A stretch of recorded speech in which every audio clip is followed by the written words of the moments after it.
The Department of Public Health and Human Services is pleased to bring you Aging Horizons. Medicare, Medicaid, Social Security, fraud, legal issues, veterans benefits, and caregiving. Aging Horizons is a program dedicated to inform and prepare Montanans on these timely issues, making a difference to you and your loved ones. Here now is today's program host. Hi folks, today on Aging Horizons we're coming to you from the 51st Annual Governor's Conference on Aging in Billings. And for this episode we're going to be talking with Whitney Thompson from the Alzheimer's Association of Montana. We're going to do an Alzheimer's 101 and really teach you everything there is to know and everything you need to know about Alzheimer's and dementia. We have a great show for you, so please stay tuned. If you give or receive care, you already know that it can cause stress on caregiver and receiver alike. The good news is, if you have limited resources, help is available. The Montana Lifespan Respite Program may be able to help you pay for care while you take a break. Even better news is how easy it is to apply. You can get an application online or have one sent to you. We'll get back to you within 5 working days. Respite for caregivers. It's okay to need it. It's okay to want it. It's okay to get it. Out here, we love our animals, from the wildlife to the livestock. Inside, it's the same. They're just like family. We keep them happy and healthy, most of the time. Secondhand smoke puts pets at risk for cancer, feline lymphoma, vomiting, increases the risk of tumors and lung cancer, even causes eye and skin disease. Secondhand smoke puts your pet's life at risk. Every 65 seconds, someone is affected with Alzheimer's or other dementias. Many become isolated at a time when help is most needed. If you or someone you love is affected, help is available, both for people with memory loss and their caregivers. Memory loss can feel frightening, but you are not alone. Call the free 24/7 Alzheimer's Association helpline, 800-272-3900, for guidance and support. Elder abuse is a growing problem, and it's happening right here in our Montana communities. At least 1 in 10 older adults are victims of physical or emotional abuse, financial exploitation, or neglect. To get help or report elder abuse, call your local area agency on aging or Adult Protective Services at 1-844-277-9300. Hello everyone and welcome to Aging Horizons, brought to you by the Department of Public Health and Human Services. I'm your host, Kimmy Everman, and we are at the 51st Annual Governor's Conference on Aging today, having a wonderful time and learning a lot. For this episode, we have with us Whitney Thompson, and Whitney is a program director at the Alzheimer's Association of Montana. Welcome, Whitney. Thank Good you. to have you here. Now, we talked about having a sort of a 101 on Alzheimer's and dementia. So can you kind of just give us a basic sort of course? What are those things? Yeah. So the most common question we definitely get is, what's the difference between Alzheimer's and dementia? It feels like people hear them interchangeably and really have questions about what that Yes, means. I do. I know I do. Yeah. So dementia is actually a general term. It's a set of symptoms, and Alzheimer's disease is one type of dementia.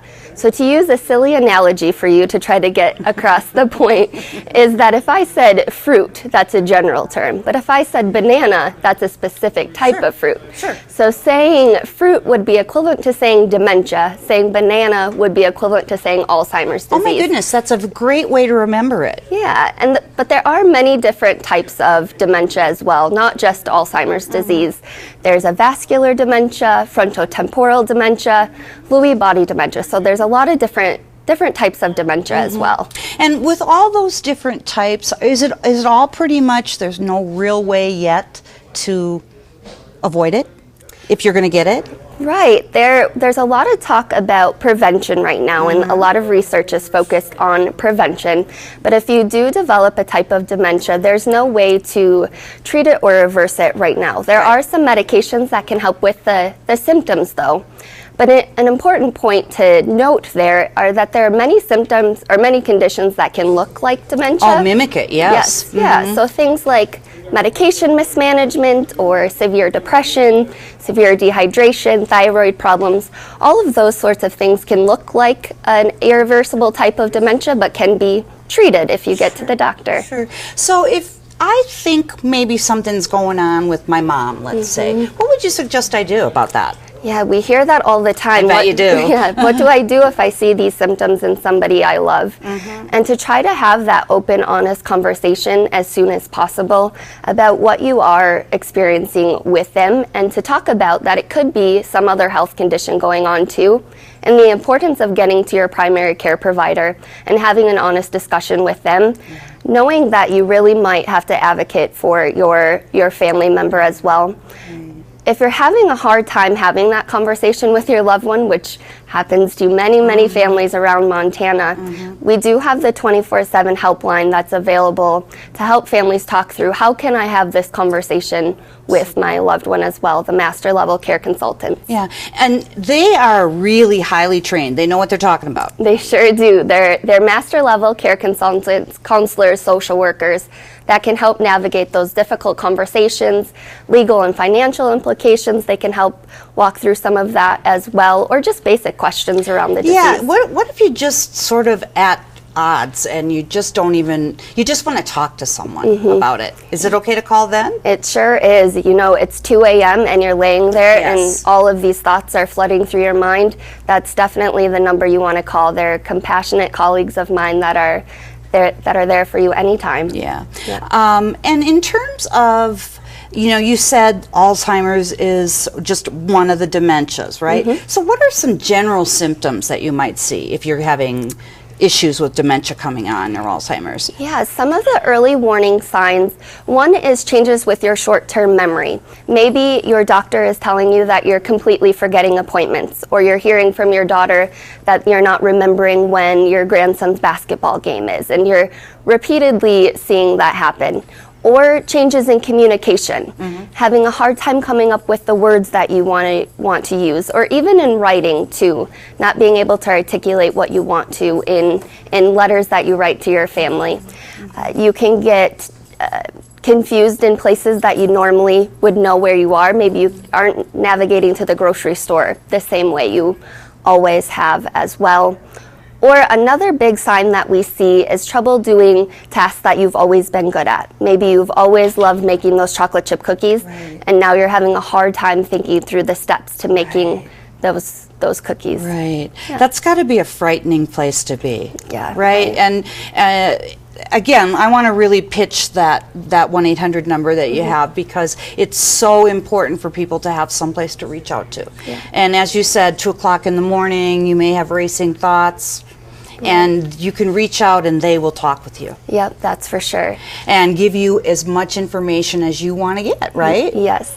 And a lot of times too, we have older adults that are worried about what are some symptoms of normal aging versus warning signs for Alzheimer's disease. Yeah, what are they? Yes.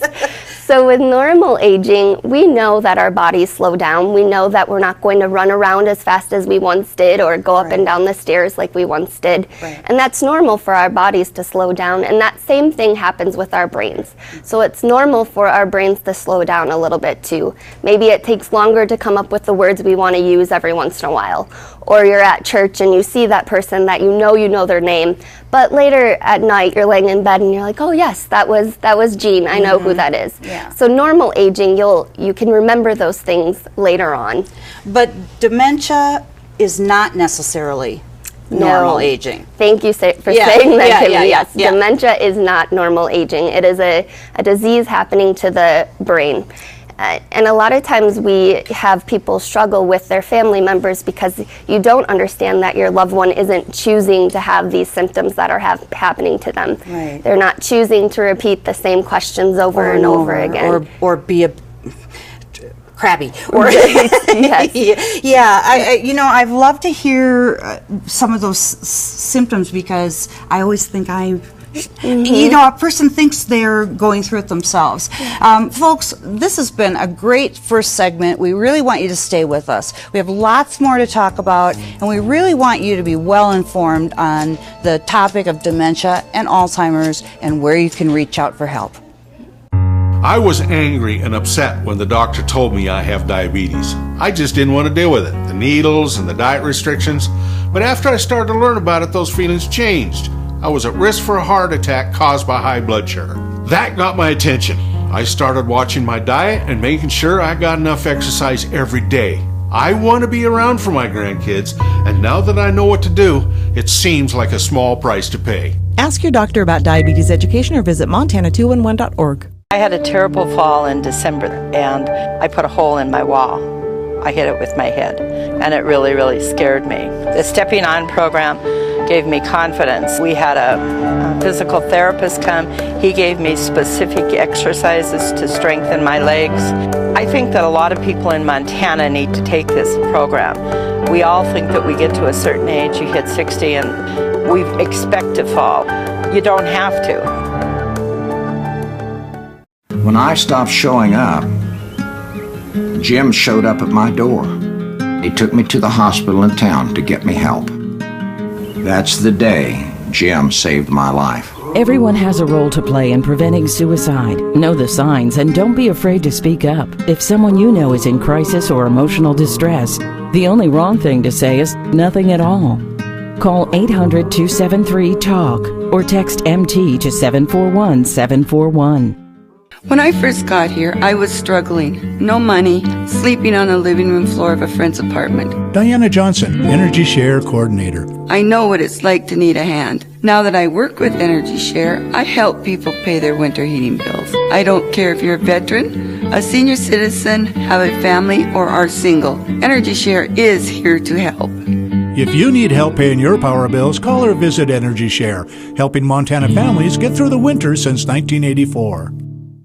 Hi everyone, welcome back to Aging Horizons here at the 51st Annual Governor's Conference on Aging in Billings. And we're with Whitney Thompson from the Alzheimer's Association of Montana. Welcome back, Whitney. Thank you. So Whitney, this is not a cheap endeavor, finding the cure for Alzheimer's. What kinds of grants and different things are you working with now?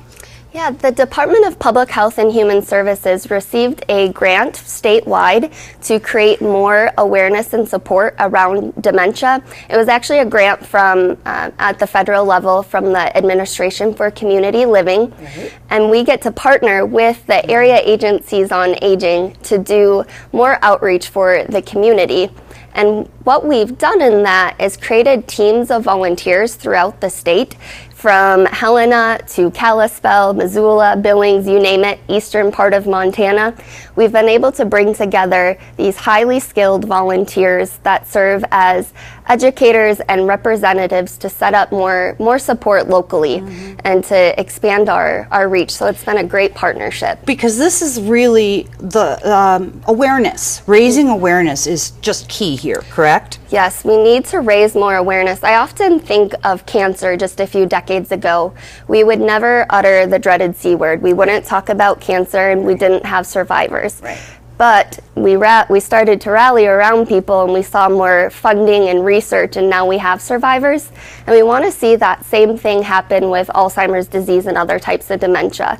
If we can raise awareness and get more people talking about it and try to eliminate some of that stigma and rally around individuals living with the disease, hopefully we can continue to get more funding and research and eventually that first survivor of Alzheimer's disease too. And you know, the area agencies on aging are around the state of Montana and cover all of our counties and our reservations. So they are a great partner because they really are on the ground doing the work, aren't they? Yes, they have been phenomenal partners with us. They know those local supports that are available, getting a little bit more help in the home, or what resources are there for families. And we've been able to partner up our educators and representatives with those area agencies on aging to offer things like educational programs. So we have programs in your community that are about the 10 warning signs of Alzheimer's disease that we talked about earlier, and how to have those conversations with a loved one. We have another program called Effective Communication Strategies. How do I communicate and connect with my loved one as they progress through this disease in the early to middle to late stages of the disease? As you see changes in someone's communication, what do I do? They're not communicating how they normally did. So we help individuals walk through that at those educational programs. And another really popular one is understanding and responding to dementia-related behavior. My loved one is starting to repeat or have aggressive behavior, or I'm just having a hard time with whatever they're exhibiting. This educational program helps walk through what could be triggering that. And some things, boredom can trigger behaviors, pain. If they're dehydrated, hungry, need to use the restroom, they might start wandering around. And we help families navigate, what do I do when those situations arise? So that's some of the educational programs that we've been able to partner up to offer throughout the state. Right. And you know, those things that you just mentioned, it isn't like it's brain surgery, but you wouldn't necessarily think, oh, dehydration is what's causing this trigger or whatever. Exactly. It is. It's so challenging too when you're caring for a loved one. You have all those emotional ties onto it too, and then when you're in stress and you're caring for someone 24/7, it's really hard to think clearly and to be able to take a step back and communicate how you want to communicate. And hopefully these programs can just help you have tools. And we know you are human. You're not going to be able to do the right thing every time, but we want to give you a few more tools that you can try to take a step back and use them and have a higher quality of life for yourself and your loved one. Because what we're talking about is caregiver burnout and fatigue, and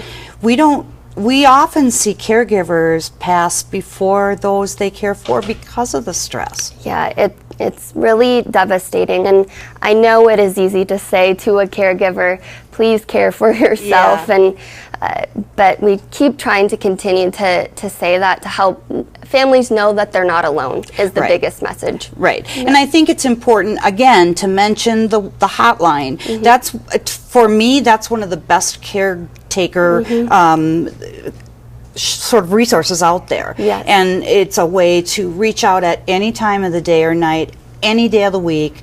If you think that you're having an issue, that you can just call and talk to someone. Exactly. And we hear so often, I can't leave my home. How do I get support? And that's one way to do it. Yeah. And I think we can never forget those families, because they're just huge in this equation. Right. And make sure that they're also taken care of, because that's a hard duty, isn't it? Exactly. Yeah. It is. Well, and when we come back, we're going to talk more about how to get involved, because this is one of those things that you want to be part of the solution, not part of the problem, if you can help it.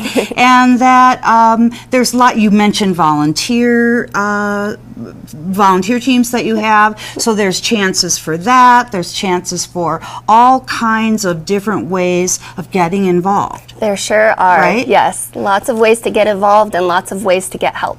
Yeah, and I think getting involved is, it only makes you stronger. You may not be able to make that thing go away, but it does give you a feeling of empowerment and strength to just even know a little bit of what's going on and how to kind of go forward with it.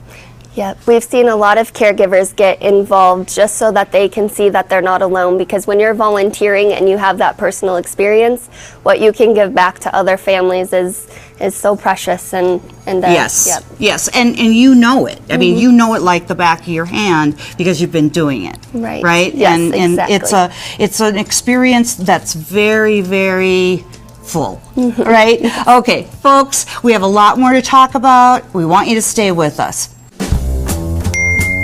Did you just text me? I didn't want to disturb you if you were sleeping. Sleeping? I'm sitting right next to you, silly. There you are.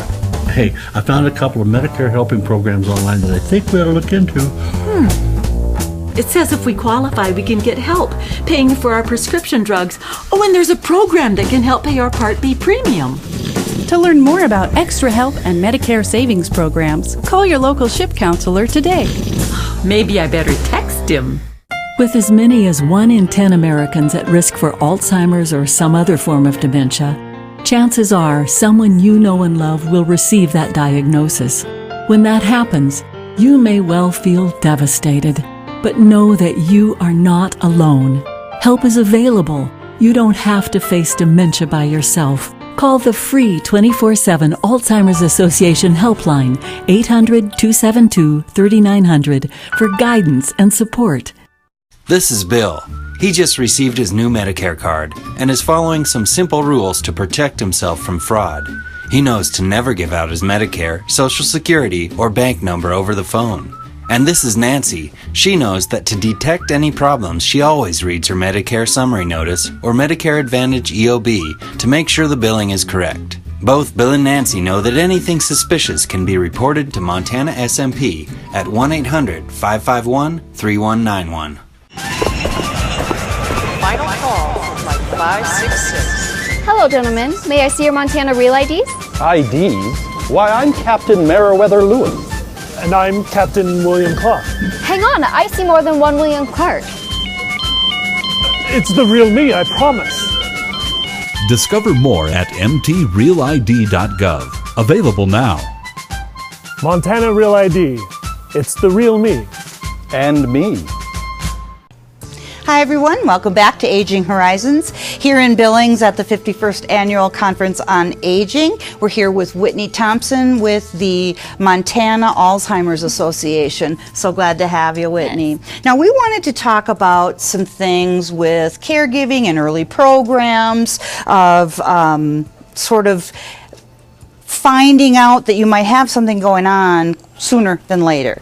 Right. Yeah. Talking about caregiver support, there are many caregiver support groups across the state, and some of them are held because of the Area Agency on Aging. We, as the Alzheimer's Association, lead some of them. Churches sometimes have caregiver support groups or hospitals. And again, another way to get that information is either through your Area Agency on Aging or through our 24/7 helpline. And the benefits of going to a caregiver support group, you see again that you're not alone. Yes. And it's about facilitated discussion. So you can hear what other caregivers are experiencing. You can bring your own situations to the group. And when you hear ideas from many different families, it gives you more ways to address concerns that might be coming up. Right. For example, I'll hear people talk about dementia and driving a lot in caregiver support groups. Maybe my loved one's not safe to be driving anymore, but that's their independence and I don't want to take it away from them. How do I have that conversation? And sometimes in a caregiver support group, you can bring that to the group and say, what did you all do to help navigate this situation? Or we hear about at night he's having hallucinations. What have you done to try to address that sort of thing? What support have you looked for? So there's a lot of different ways that you can utilize a caregiver support group. But I just urge people that if you think that might be a good fit for you, just really give it a try and see what it's all about to connect with others. And say one more time, you can call your local Area Agency on Aging or the hotline. The 24/7 helpline, yes. Yeah.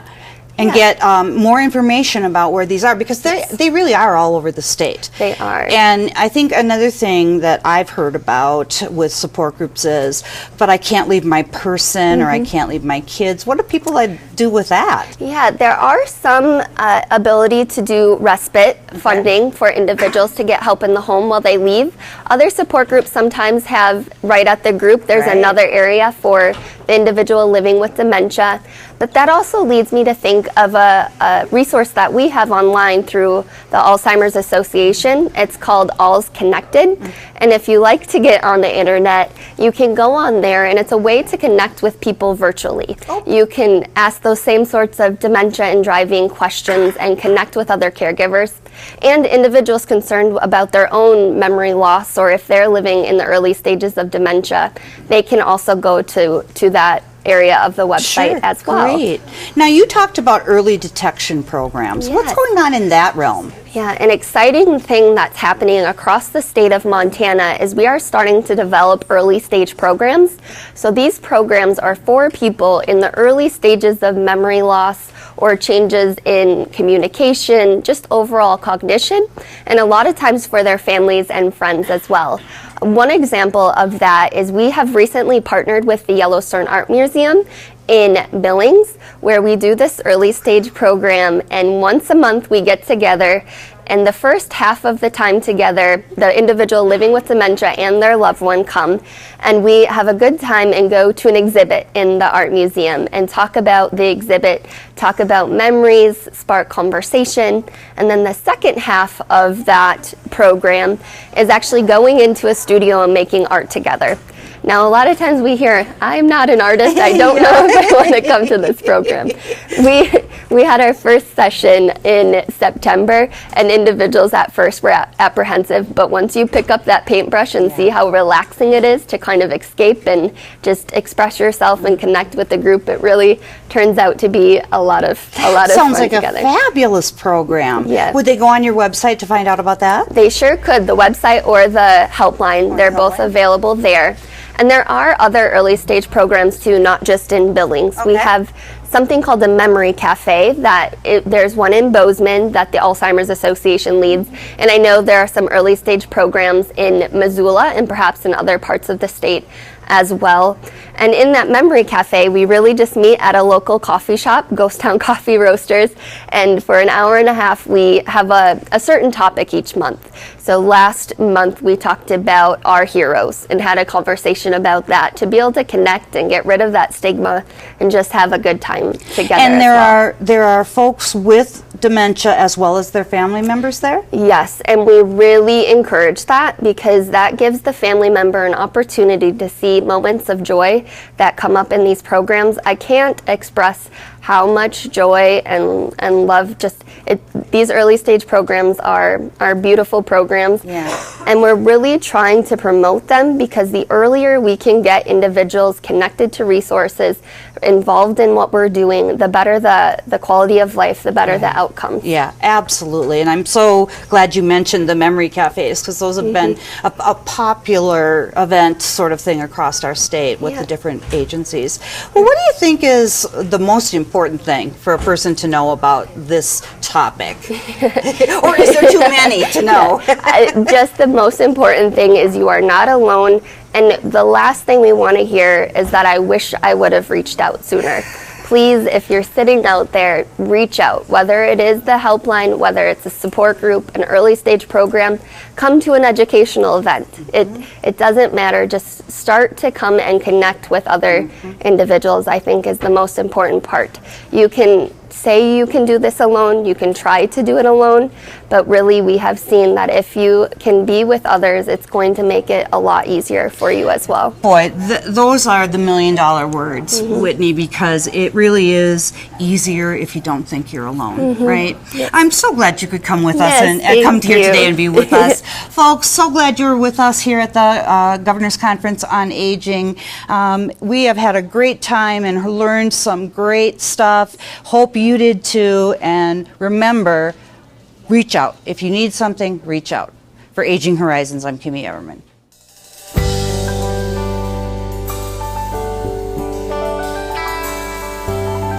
Special thanks to the Department of Public Health and Human Services for their continued support.